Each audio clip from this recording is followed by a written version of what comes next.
Hey guys, got another Unskilled movie review for you. So recently somebody watched one of our other Unskilled movie reviews and asked if we could talk about Lone Wolf and Cub. So yes, let's talk about that.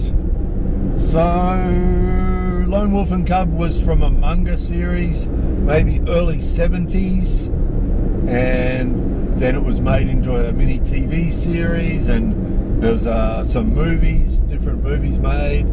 So it was sort of a start of a genre. It was the start of that style of story where someone's roaming the countryside righteously cutting people up and watching them bleed profusely is sort of the storyline.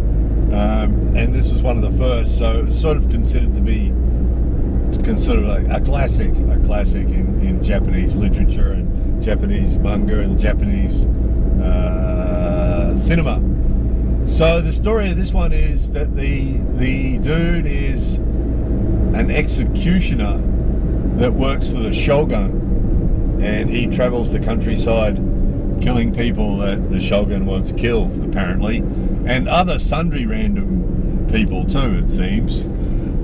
So it's a bit similar. Some of you might have seen a movie we did a review about a while ago that was sort of similar, and it came from the same time period. There was a lot made in the 70s of the same thing, with guys wandering the countryside, cutting people up and watching them bleed extensively. So it's similar to that. So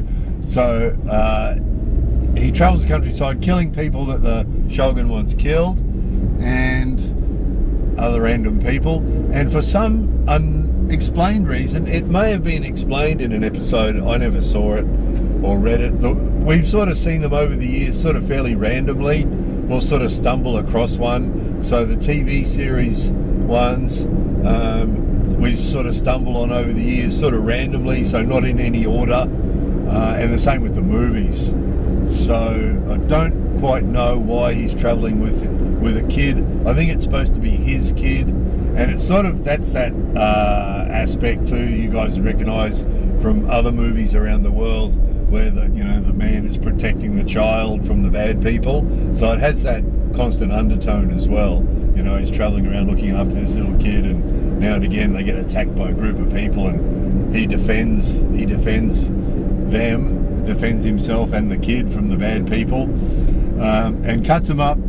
That particular genre, if you're squeamish at all about blood or sort of violent acts, it's probably best not to watch it. What triggered the video is we were actually asked a long time ago to talk about it, and it was sort of in the back of my mind, but on the weekend we happened to watch one, and it was the one where he comes up across this bad guy that's a lady, and she's got this trick she does with knives where she throws knives, but she'll throw one up in the air and it comes down and lands in the middle of the person's head and kills them. And so she'll throw one up and they'll be fighting, and then it just sort of comes down. She predicts where the person's going to be, and it comes down and sticks in their head and kills them, right? And it's sort of like the blood they use in these, it doesn't really look real. It sprays out like from a hose, and it's red, but just the way it sprays out is so over the top that it doesn't really look real. Tarantino used it a bit in Kill Bill. He was inspired by these sorts of 70s Japanese shows, apparently, and so he did a similar thing in Kill Bill, where he had blood spraying out of people in a really unrealistic way, sort of an exaggerated way, and that's what these guys do. So it doesn't really look like blood, but if you're squeamish, you wouldn't like it at all. So and that's really it. There's no real more depth to it than that. Most of these movies and most of those TV series were sort of similar, but they encounter the bad guys, they fight the bad guys.